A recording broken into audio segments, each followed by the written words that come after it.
Boa noite a todos. Uma satisfação ter cada um de vocês aqui. Importante a gente destacar que nada é por acaso. Cada um de vocês que está aqui hoje está no lugar certo, na hora certa e com as pessoas certas. Muito bem. Toda semana, então, a gente trabalha um capítulo. Hoje nós vamos falar capítulo 10, então, bem-aventurados aqueles que são misericordiosos.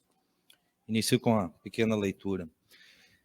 Bem-aventurados aqueles que são misericordiosos, porque eles próprios obterão misericórdia. Se perdoardes aos homens as faltas que eles fazem contra vós, vosso Pai Celestial vos perdoará também vossos pecados. Mas se não perdoardes aos homens quando eles vos ofendem, vosso Pai também não vos perdoará os pecados. Diante. Se vosso irmão pecou contra vós, ide lhe exibir sua falta em particular, entre vós e ele vos escuta. Tereis ganho vosso irmão.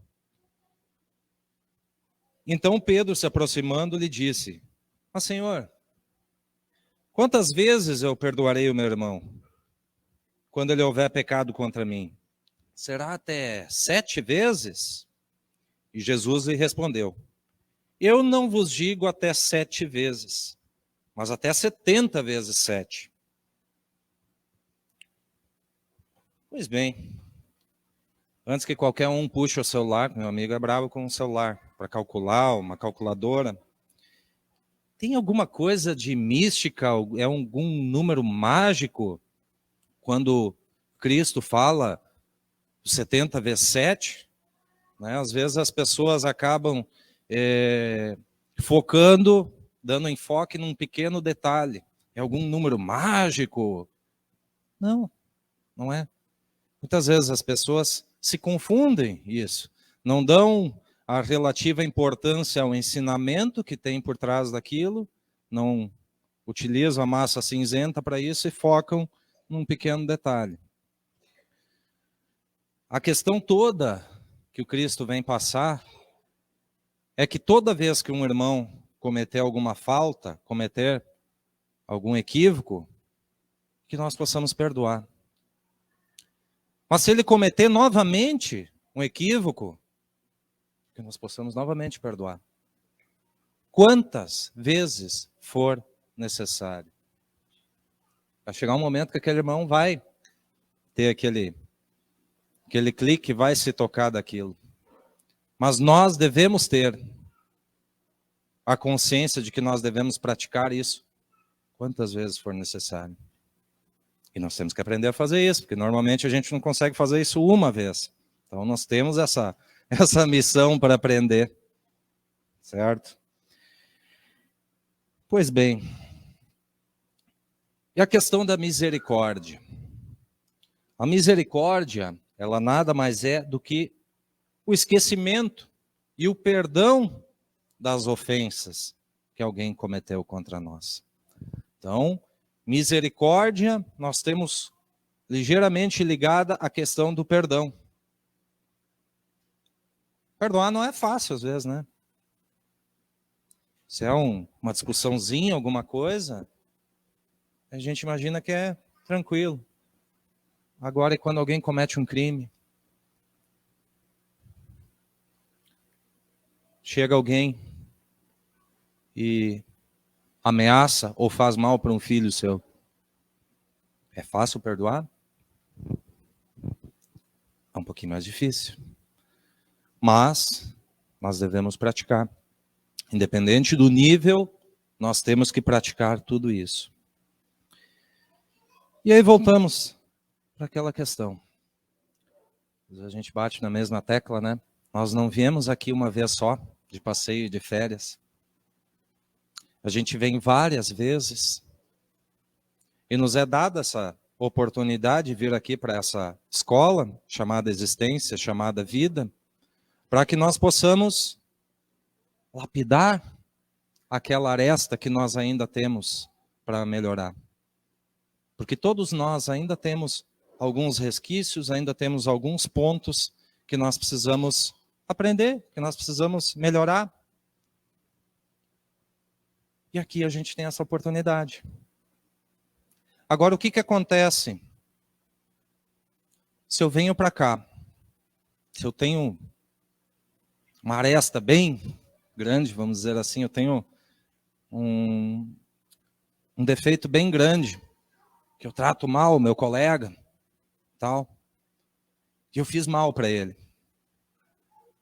E aí a gente não se entendeu nessa vida. Não houve perdão.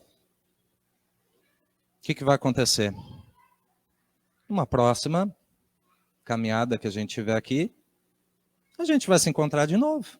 E a gente vai passar exatamente pelo mesmo desafio. Até que a gente aprenda a lidar com aquilo. Até que a gente tenha o perdão entre nós. E até que a gente aprenda a não cometer mais aquele erro. A não cometer aquela ofensa.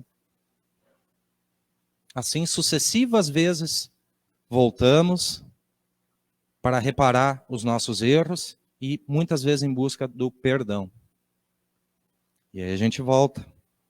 Mas e aí?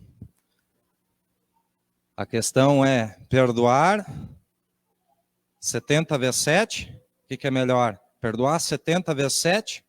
Ou a gente ter que voltar aqui 70 vezes 7? Sempre com o mesmo cara aqui, sempre passando o mesmo problema, o mesmo perengue.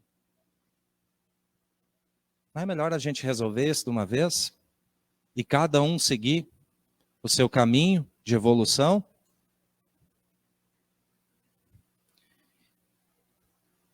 Então, faça a pergunta, quantas vezes nós voltaremos para cá em função de um pequeno erro?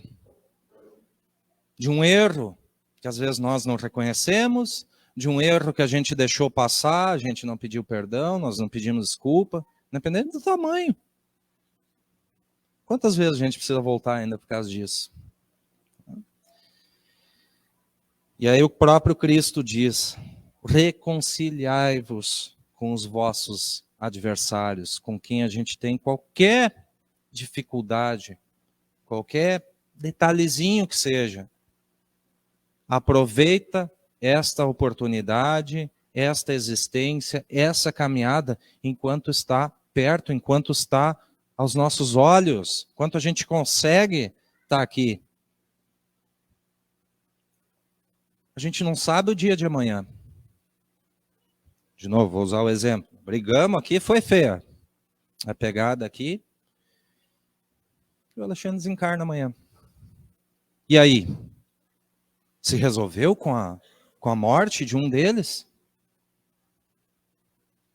A morte do corpo físico não termina com o problema.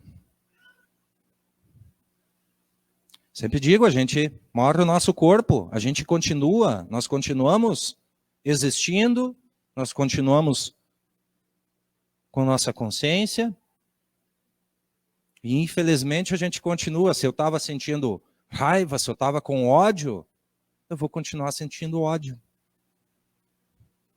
Então, por isso que muitas vezes a gente tem problemas, não consegue entender, e pode ter alguma origem espiritual. Então, por isso, reconciliai-vos enquanto há tempo. Aí vocês imaginem que ele vai continuar tendo uma existência, vai viver até os 100 anos ali, para a gente ter depois uma nova oportunidade de se encontrar, para a gente vivenciar todo aquele atrito de novo, vamos passar por aquele atrito, para a gente ter a oportunidade de pedir perdão de novo um para o outro, e aprender com aquilo para não fazer novamente. Quantas existências talvez nós vamos ter que passar para reparar aquele pequeno errinho, aquele pequeno detalhe. E quando a gente não se encontra? Quando não fecha o tempo? Aí um volta e o outro não fechou, não voltaram junto para ter essa oportunidade. Quantas existências lá na frente para se encontrarem e terem essa oportunidade. De novo, aproveitem a oportunidade enquanto está ali para se reconciliar, para pedir perdão, para se refazer. Certo? E aí, dentro do capítulo, tem uma parte que diz o seguinte, da questão do sacrifício mais agradável a Deus. A gente fala sacrifício mais agradável a Deus, a gente lembra, né, aquelas religiões mais antigas lá que matavam cordeiro, matavam animais, né, como oferenda e tal. Eu entendo da seguinte maneira. Quantas vezes a gente, espero que todo mundo faça isso, todas as noites faça uma oração para agradecer o nosso Criador pelo dia que teve, as oportunidades, o aprendizado, a vivência. Mas quantas vezes a gente faz a oração agradecendo e já pedindo uma bênção, que a gente tenha uma noite tranquila, que o dia de amanhã seja bom, que a minha prova vá bem amanhã e tal. Jesus deixa bem claro o seguinte,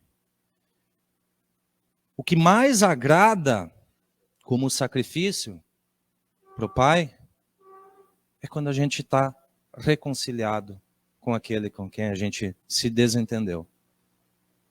Então, de nada adianta eu fazer uma oração maravilhosa, agradecendo e pedindo, se eu continuo em atrito com ele. Não adianta. Então, o sacrifício mais agradável, quando eu me reconciliar com ele, quando eu estiver 100% o perdão, aí isso chega a 100%. Aquilo que a gente pedir, a gente recebe. Outro ponto. Não julgueis para não serem julgados. Então, Cristo traz esta afirmação. E aí ele traz junto aquela passagem onde ele está passando por um povoado lá e de repente tem uma mulher que todos gritavam que ela foi pega em adultério. E na época as leis locais diziam que aquela mulher tinha que ser apedrejada em praça pública. Essa era a punição para uma mulher que fosse pega em adultério. E aí aquela confusão toda, aquele griteiro todo e tal. E aí já vieram com aquela malícia para tentar derrubar o Cristo, né? E aí eles perguntam para ele, escuta, Jesus, o que você diz agora? Você que tem essa doutrina do entendimento, né, do amor. Mas e aí? Pô, a mulher ali estão falando que foi pega em adultério. A gente joga pedra ou não joga pedra? E Jesus está lá, abaixado, rabiscando no chão. E aí ele diz assim, atira então a primeira pedra, aquele que não tiver nenhum pecado no momento. De repente, as pessoas começam a sair, um por um. Quando ele se levanta, o olhar, não tem mais ninguém. Só estava ele e a mulher acusada, né? Para vocês verem. E aí, ela pergunta, mas Cristo, o que eu faço? Vai e não voltes a pecar. Até aqui o Evangelho, normalmente ele conta essa parte. Eu fiz uma pesquisa certa vez, que ele ia adiante. Algumas horas depois, essa mesma mulher procura o Cristo para esclarecer algo. Aí ela conta que ela era muito pobre, que ela morava num outro vilarejo, e ela e a tia dela foram para aquele vilarejo em busca de ajuda. E quando elas estavam chegando, se aproximando, um ladrão se aproximou e quis tomar o único bem que tinham ali naquele momento. Machucaram elas, machucou a tia, derrubou a tia. E elas começaram a gritar por ajuda, pedindo ajuda. E quando as pessoas começaram a ver, né, que elas estavam pedindo ajuda, aquele homem, inteligentemente, né, começou a gritar que ele pegou ela em adultério. Ele inventou que ela foi pega em adultério. E aí, as pessoas acreditam, principalmente no alarme, no barulho. E aí ela conta tudo aquilo. Que ela não passou por adultério, nada disso aconteceu. Então vejam como Cristo agiu. Sabiamente, a gente já diz que ele agiu dizendo que atire a primeira pedra quem não tem nenhum pecado. Mas a maneira como ele próprio não julgou, em momento algum. E algumas horas depois, a verdade vem à tona. Por isso que é muito importante nós não julgarmos. Final de semana, tive a oportunidade de jantar com umas pessoas muito queridas. E a gente acabou entrando num ponto, acabamos entrando em assuntos, né, sobre o Cristo e tal. E aí, para vocês verem, né, a gente pensa, 2000 anos atrás, né, Cristo passou aqui com tanto ensinamento, com tanta energia que ele tinha, tanta coisa boa que ele tinha para trazer para a humanidade. E a maneira como a humanidade o tratou. O que aconteceu com Cristo? Foi crucificado. E aí nós conversando, e aí surgiu a questão: e se o Cristo viesse hoje, novamente? Se ele chegasse assim, ó, resolvi voltar, passar mais uma temporada aqui e tal. O cidadão ali disse, não, eu sou Cristo, tal. Eu vim continuar aquilo trabalho que eu estava fazendo, e eu quero adicionar algo a mais no que eu falei, A humanidade ia aceitar? A humanidade iria acreditar, em primeiro lugar?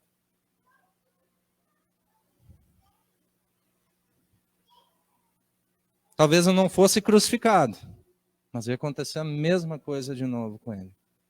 Ou seja, passaram-se 2000 anos, mas a humanidade ainda iria o julgar. Nós ainda temos esta aresta a lapidar, de não julgar ao próximo.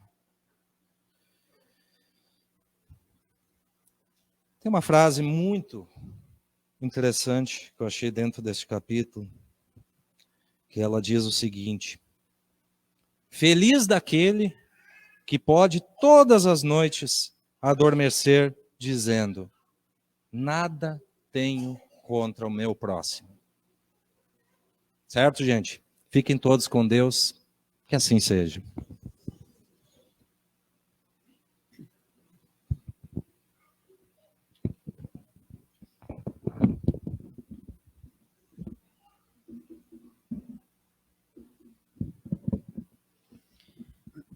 Então, vamos nos acomodar confortavelmente nas nossas cadeiras, com os dois pés no chão, as mãos espalmadas para cima. Neste momento, acompanhado dos seres de luz que aqui estão, vamos fazer a visita aos nossos lares, aos lares dos nossos filhos e familiares e aos locais de trabalho. Pai, permita que seja recolhido desses lares tudo aquilo que atrapalha a nossa evolução e preencha esses lares com o teu amor. Solicitamos que a equipe médica que aqui se encontra, que localize todos aqueles seres que têm seus nomes na caixinha dos encarnados e que eles possam receber um passe de limpeza e energização. e na caixinha dos desencarnados, que possam ser atendidos de acordo com a sua necessidade e o seu merecimento, e que sejam encaminhados às moradas do Pai. As águas que foram trazidas a esta casa, que possam receber o medicamento correto de acordo com a necessidade e o merecimento de cada um. Aqueles que trouxeram roupas a esta casa, que elas possam receber um passe de limpeza e que seja retirado tudo aquilo que atrapalha a sua jornada aqui no plano. E que nesta noite, Mestre Jesus, todos que aqui estão possam sair daqui melhores do que vieram, de acordo com o merecimento de cada um. Pai, Pai nosso que estás no céu e em todos os lugares, Pai dos aflitos, dos seres de bom coração, dos filhos em geral, dai-nos coragem para enfrentar as nossas provas sem desanimar e sem perder a fé. Permita, Pai, que os bons espíritos iluminem os nossos passos hoje, amanhã e sempre. É chegado aos teus pés, depositando ali o nosso fardo. Que nós possamos dizer, Pai, eu venci, meu Pai. Não fui vencido pelas provas da vida, porque eu confiei no vosso imenso amor. Que esse Pai justo e misericordioso nos abençoe agora e sempre. Que assim seja. Vamos permanecer em silêncio enquanto os nossos irmãos se preparam para os passes da noite de hoje.